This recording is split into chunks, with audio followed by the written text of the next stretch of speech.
Hello everyone, welcome back to Dakshata academy channel. तो कैसे आप सब? तो मॉडर्न हिस्ट्री सीरीज में हमने लास्ट वीडियो तक ये पढ़ लिया था कि भारत में यूरोपियों का आगमन, जिसमें हमने देखा पुर्तगाली सबसे पहले आए, फिर डच, फिर अंग्रेज, फिर डेनिश, अब फ्रांसीसी। अब नेक्स्ट चैप्टर जो हम देखेंगे मॉडर्न हिस्ट्री में कि भारत में ब्रिटिश साम्राज्यवादी विस्तार, यानी कि अंग्रेजों ने, हमने देख लिया कि भारत में प्रवेश किया, यहाँ पर अंग्रेज ईस्ट इंडिया कंपनी की स्थापना की, यहाँ पर अपने सूरत में पहली फैक्ट्री भी लगा ली। अब जब उन्होंने यहाँ पर आकर देखा कि भारत तो इतना समृद्ध है, यहाँ पर धन धान्य की कोई कमी नहीं है, यहाँ की कला संस्कृति इतनी समृद्ध है और यहाँ से अगर हम व्यापार करेंगे तो हमें बहुत अधिक लाभ हो रहा है। तो इसके लिए अब उन्हें जो है लालच आना शुरू हो गया कि उन्होंने देखा कि क्यों ना हम यहाँ पर अपना शासन स्थापित करें। और इसके लिए सबसे जो वीक स्थिति में आप देखें कि शासन की स्थिति में अगर कहीं उन्होंने देखा कि पूरे भारत में अगर उन्हें कहीं अधिकार सबसे पहले करना चाहिए तो उन्होंने देखा कि बंगाल ऐसा राज्य है कि जो हर चीज में समृद्ध है। हमने लास्ट वीडियो में देखा था कि क्यों सभी आकर्षित थे बंगाल की ओर, है ना। देखा था कि यहाँ पर क्योंकि उपजाऊ भूमि है, खनिज संसाधन है।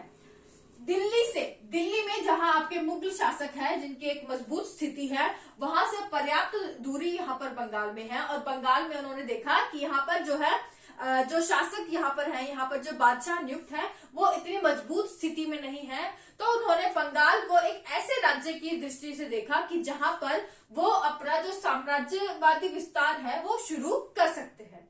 तो अंग्रेजों ने डिसाइड किया, क्योंकि काफी पॉजिटिव उन्हें वाइब्स आई किससे, बंगाल से, कि यहाँ पर एक तो प्रॉफिट ही प्रॉफिट उन्हें दिखा, बंदरगाह दिख गया कलकत्ता, जहां से वो व्यापार करके इंपोर्ट एक्सपोर्ट कर सकते हैं। यहाँ पे उपजाऊ भूमि मिल गई उन्हें, आपके खनिज संसाधन मिल गए।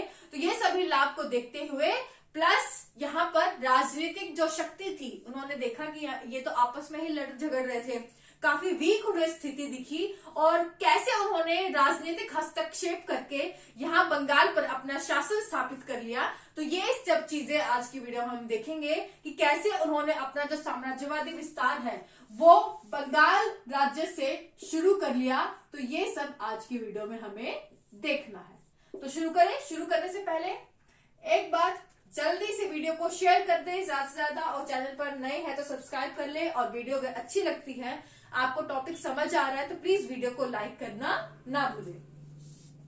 तो देखें, तो सन 1700 में 1700 ईस्वी में आपका जो दिल्ली में शासक कौन थे, मुगल बादशाह कौन थे आपके, थे औरंगजेब।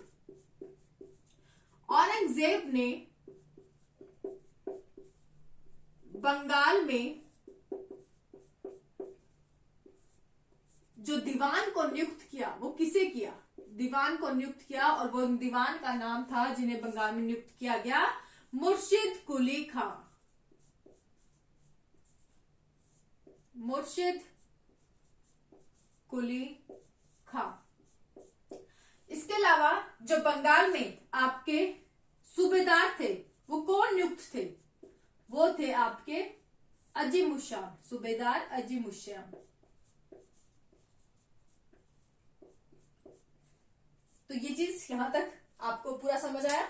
उसके बाद यहाँ पर हम देखते हैं कि चाहे मुगल बादशाह अंग्रेज द्वारा 1700 ईस्वी में जो बंगाल का जो नवाब था वो मुर्शिद कुली खां को नियुक्त किया गया था, और यहाँ के जो सूबेदार थे वो चाहे अजीमुशान थे, लेकिन बंगाल के जो सारे डिसीजन लिए जाते थे, आप दूसरे शब्दों में कह सकते हैं कि चाहे फॉर्मेलिटी से, अगर जो देखे इनफॉर्मल तरीके से, डायरेक्टली अगर देखे, सारी शक्तियां बंगाल के सूबेदार के पास थी जो कि अजीमुशान थे, लेकिन सारे जो वास्तविक रूप से काम होते थे वो किसके द्वारा किए जाते थे, बंगाल के दीवान मुर्शिद कुली खां के द्वारा। ऐसा क्यों था? इसका ये रीजन था कि जो अजीमुशान थे, जो कि बंगाल के सूबेदार थे, ये राज परिवार से संबंधित थे, राज दरबारी थे, और राज दरबारी होने के कारण, राज परिवार से संबंधित होने के कारण ये अजीमुशान जी जो है मैक्सिमम समय अपना कहाँ गुजारते थे, ये अपना मैक्सिमम समय दिल्ली में गुजारते थे। ये बंगाल में मैक्सिमम टाइम जो है अवेलेबल ही नहीं होते थे। तो बंगाल में कोई भी अगर निर्णय लेना होता था, कोई भी पॉलिटिकल निर्णय लेना हो, कोई भी संधि करनी हो, कुछ भी करना हो, तो ये सभी जो निर्णय है, कार्य है, वो कौन करता था, वो बंगाल में जो दीवान थे आपके मुर्शिद कुली खां, इनके द्वारा ये सभी कार्य जो है आपके किए जाते थे।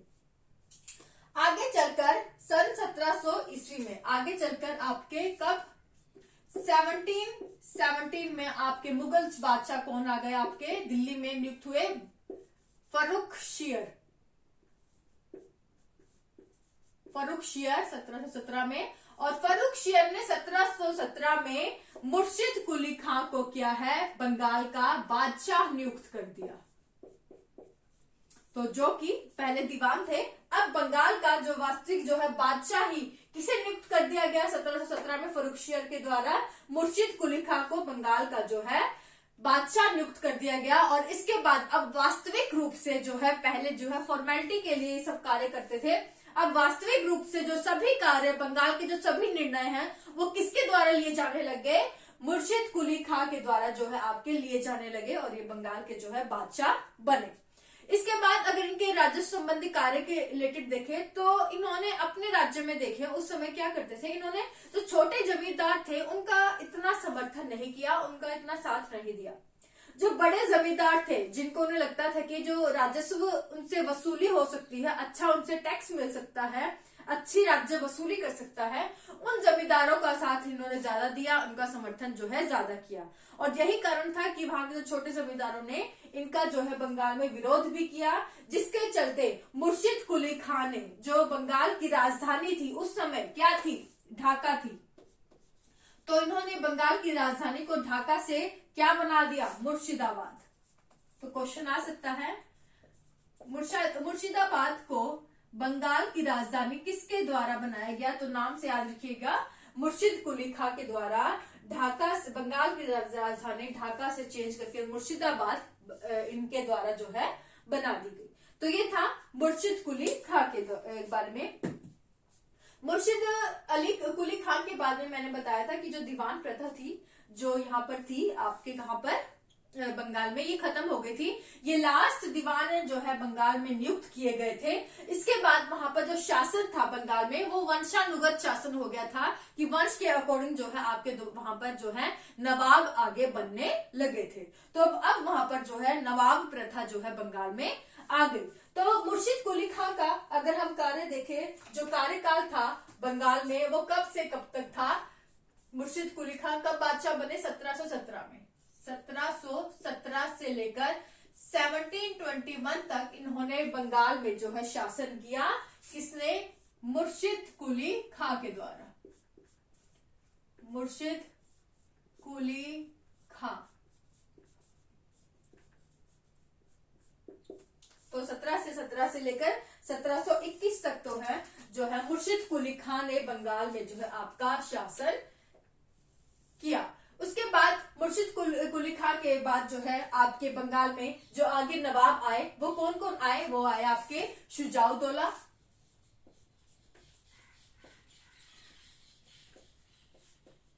शुजाउद्दौला। उसके बाद आए आपके सरफराज खां, एक बार नोट कर ले, इसके बाद मैं आपको बताती हूं। और सरफराज के खां के बाद में आपके आए हैं नवाब अली वर्दी खां।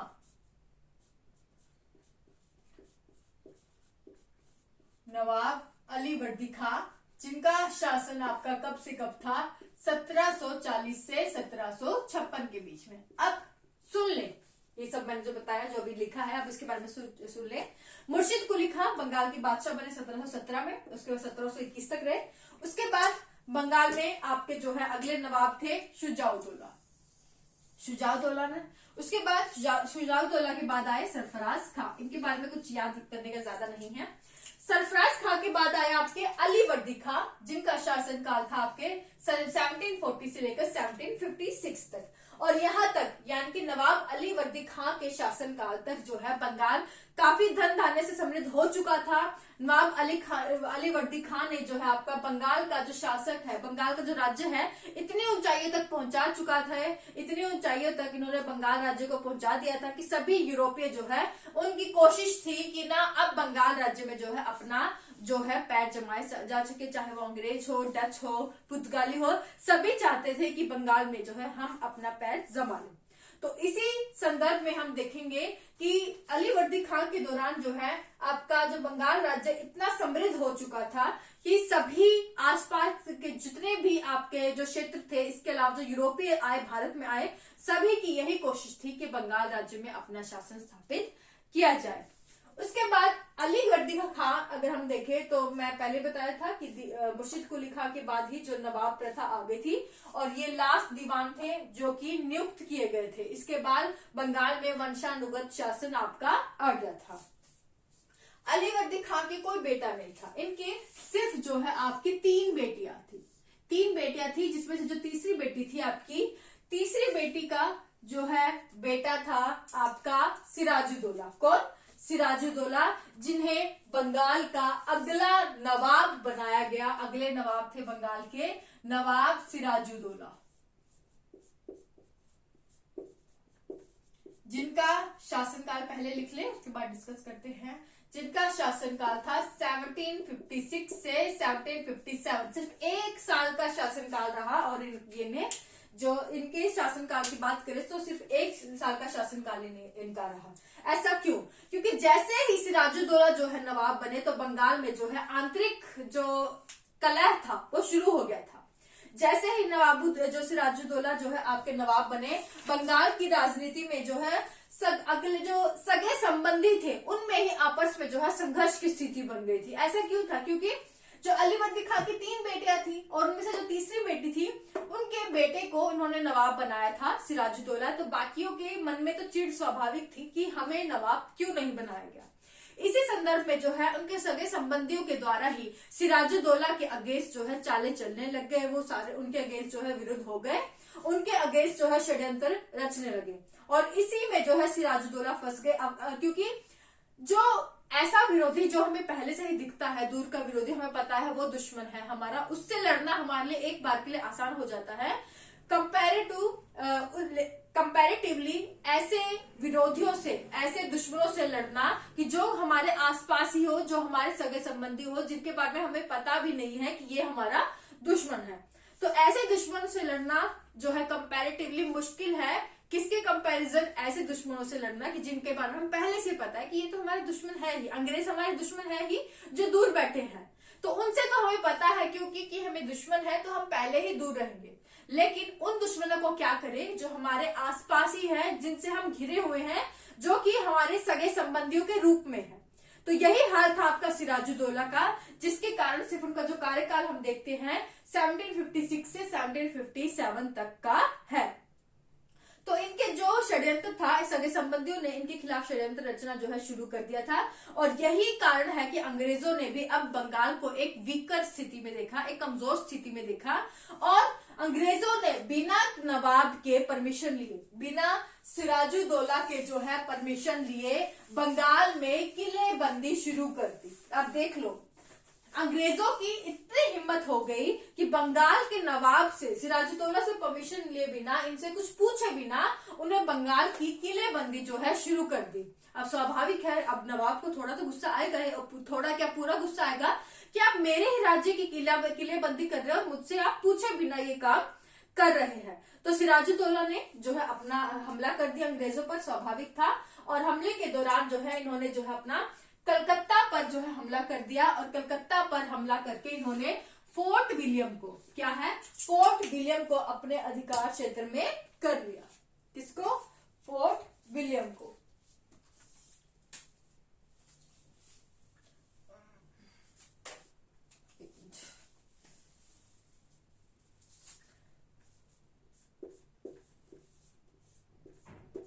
फोर्ट विलियम, अब ये फोर्ट विलियम वही है, अगर आपको याद हो, जो हमने अंग्रेजों की भारत में एंट्री पढ़ी थी।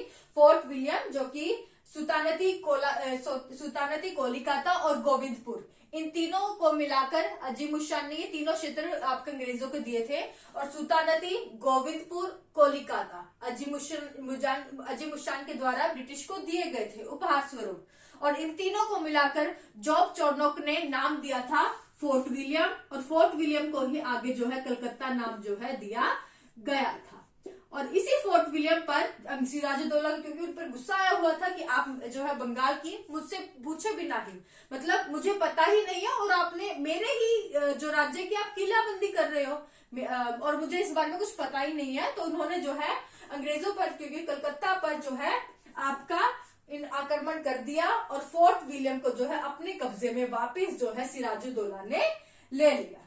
तो ये आपको याद रखना है सिराजुद्दौला के बारे में, काफी ब्रेव थे आपके सिराजुद्दौला। और इसी हमले को, जब उन्होंने कलकत्ता पर हमला किया, इसी हमले को जो है ब्रिटिश अधिकारी हॉलवेल ने अपने बुक में किस नाम से इस हमले को एक्सप्लेन किया? Black hole.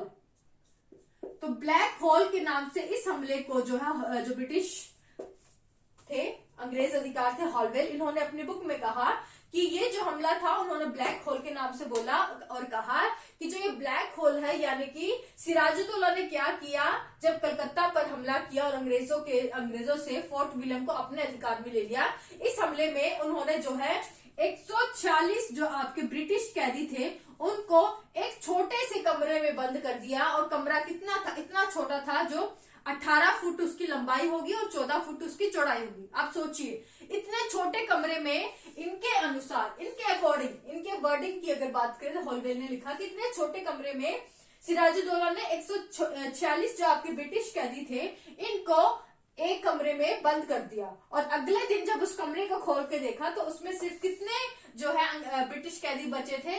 23 ब्रिटिश कैदी जो है बचे थे जिंदा। तो वैसे तो अगर ये बात देखें तो बहुत ओवरवेलमिंग लगती है, अतिशयोक्तिपूर्ण लगती है कि ऐसा पॉसिबल ही नहीं है कि इतने छोटे से कमरे में आप जो है 146 अंग्रेज कैदियों को रख देंगे। तो लेकिन ये बात कही गई है हॉलवेल के द्वारा अपने बुक में, ब्लैक होल के नाम से इन्होंने इस कांड का जो है वर्णन किया है। तो बस आपको याद रखना है, हमें पढ़ना था तो मैंने आपको ये जो है बता दिया। कई बार पूछा जाता है कि ब्लैक होल का जो कांड है, ब्लैक होल कांड है, किसके द्वारा बताया गया है?